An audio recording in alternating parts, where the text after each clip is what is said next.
Moltes gràcies, Laura. Diu conseller a l'exili. Jo dic ja conseller refugiat. Ja no estic a l'exili aquí, estic refugiat a casa. Primer de tot, voldria donar les gràcies a la gent del Consell, a la delegació del Consell per la República de la Catalunya Nord, que tant ens ajuden, que estan allà darrere, ajudant a la gent a registrar-se, ajudant a la gent a escampar el missatge. Gràcies per seguir a la delegació de la Catalunya Nord del Consell, perquè cada setmana estan anant a poblacions diferents amb hores i hores de feina.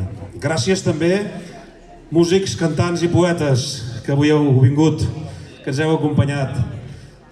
Sense la cultura, sense la música, avui això ha sigut un acte molt pesadet, no ens enganyem, perquè tants discursos, home, hi ha d'haver cultura, hi ha d'haver música, i poesia, i cançó, i el millor també és encara el grup que ve darrere meu, no pas jo, el grup que ve darrere meu ve per fer-vos cantar, per tant, prepareu-vos.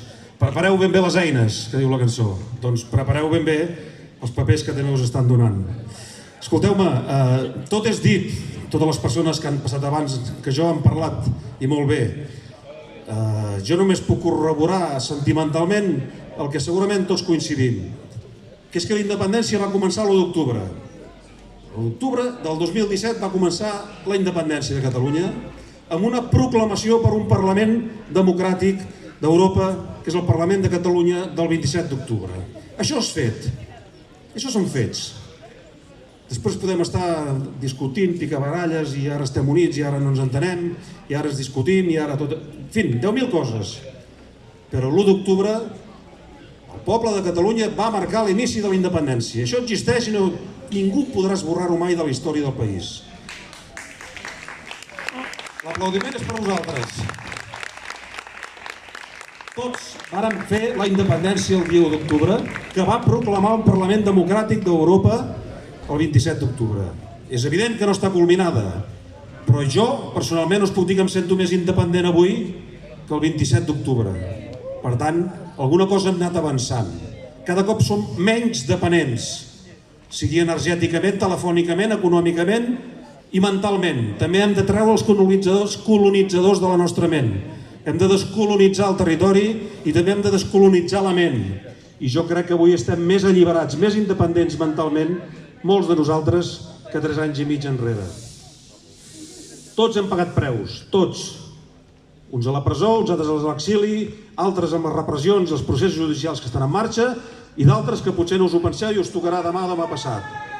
Però estem molt millor, estem més endavant del que estàvem a l'1 d'octubre. I l'1 d'octubre va ser un pas gegantí, no cal dir-ho. A més, estem ara amb una reivindicació i revifada d'aquest sentiment de països catalans que tant i tant durant dies i anys i dècades havien estat amagant per no parlar de països catalans. Per què no hem de parlar de països catalans si tenim una cultura i una llengua que ens uneix, que és la mateixa, i que a tot arreu estan atacant de forma selectiva?